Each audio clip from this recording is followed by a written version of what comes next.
Shalom saudara, selamat pagi, salam sejahtera bagimu. Kembali kita berjumpa dalam Renungan Pagi edisi Jumat 15 Desember 2023. Saudara, kita percaya Tuhan terus memberkati kita. Kita kuat terus dalam pertobatan dan setia kepadanya. Itu perenungan kita dalam Minggu Advent yang kedua.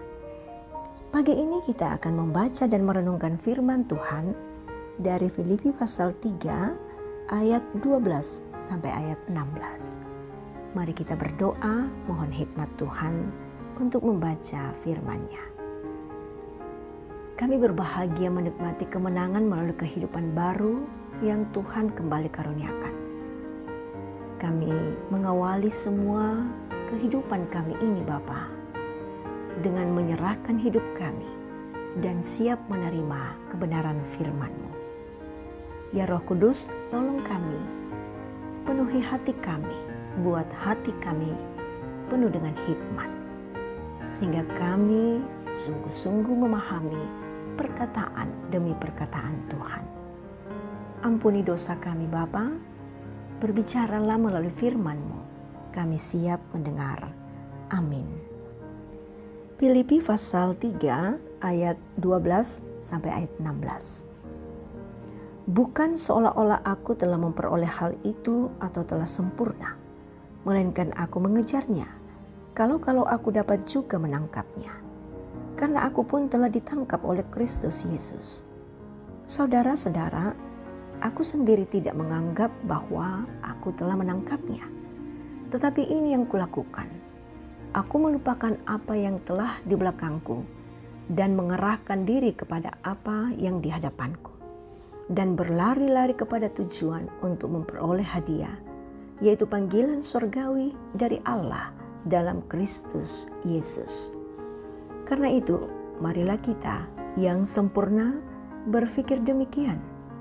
Dan jikalau lain pikiranmu tentang salah satu hal itu akan dinyatakan Allah juga kepadamu. Tetapi baiklah tingkat pengertian yang telah kita capai, kita lanjutkan menurut jalan yang telah kita tempuh. Demikian firman Tuhan. Amin. Fokus masa depan. Itulah tema kita pada saat ini. Saudara, ada sebuah kutipan mengatakan, kalau kita jadikan masa lalu di depan, maka kita akan di belakang. Artinya, kalau kita terus hidup dalam masa lalu, maka kita akan sulit melangkah maju. Kita akan terus terbelenggu dalam masa lalu itu.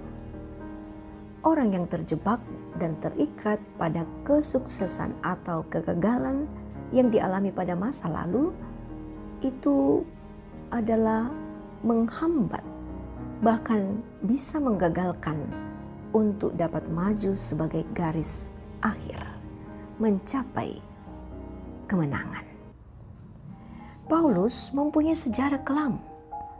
Ia adalah seorang penjahat, sangat membenci Kristus dan pengikut-pengikutnya. Tetapi pada akhirnya ia menjadi laskar Kristus dan menyerahkan hidupnya kepada Kristus.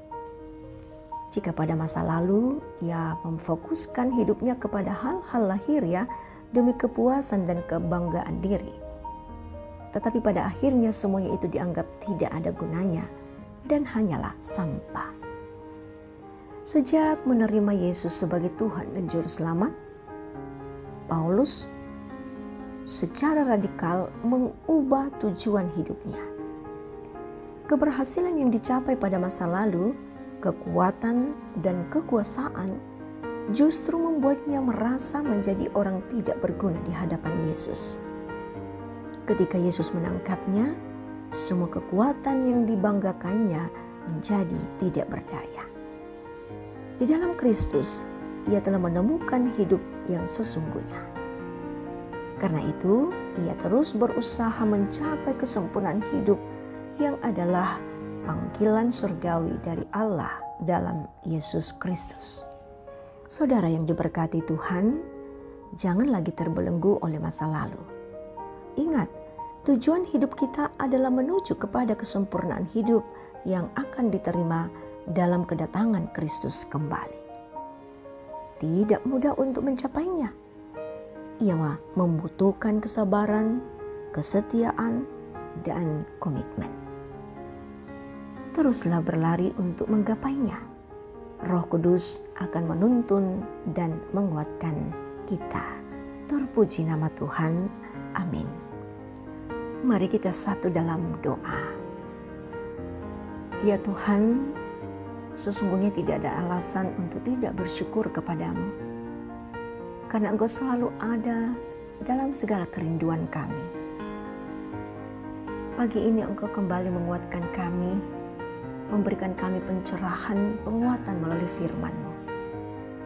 Kami diajak untuk tetap fokus kepada kemenangan di dalam Kristus Yesus. Karena itu, perkenankan kami hari ini Bapa, boleh melalui segala kehidupan kami, segala aktivitas kami, baik ketika kami ada di rumah kami maupun ketika kami berada di luar rumah kami karena suatu tujuan.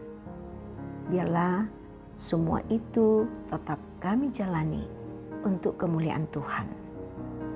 Tuhan kuatkan kami menghadapi segala kemungkinan yang ada di hadapan kami. Biarlah kami tetap teguh, Tuhan ada, di mana kami boleh menggapai cita-cita dan pengharapan kami akan terwujud hanya di dalam iman kepadamu. Bapa di sorga, ini penyerahan kami kepadamu dan syukur kami di hadapanmu. Tuhan berkenan mendengarkan kami dan membuat kami sungguh-sungguh memancarkan kuasa dan hadirat-Mu dalam kehidupan ini. Ampuni dosa kami Bapa. Dalam nama Tuhan Yesus kami berdoa. Amin. Saudara, pergilah dalam kehidupanmu dan terimalah berkat Tuhan. Tuhan memberkati engkau dan melindungi engkau. Tuhan menyinari engkau dengan wajah-Nya dan memberi engkau kasih karunia. Tuhan menghadapkan wajah-Nya kepadamu dan memberi engkau damai sejahtera. Amin. Demikian kebersamaan kita dalam renungan pagi. Terima kasih atas kesetiaan saudara. Selamat menikmati kebahagiaan hari ini. Tetap bersyukur, berpengharapan, dan senantiasa dalam pertobatan kepadanya. Tuhan dimuliakan.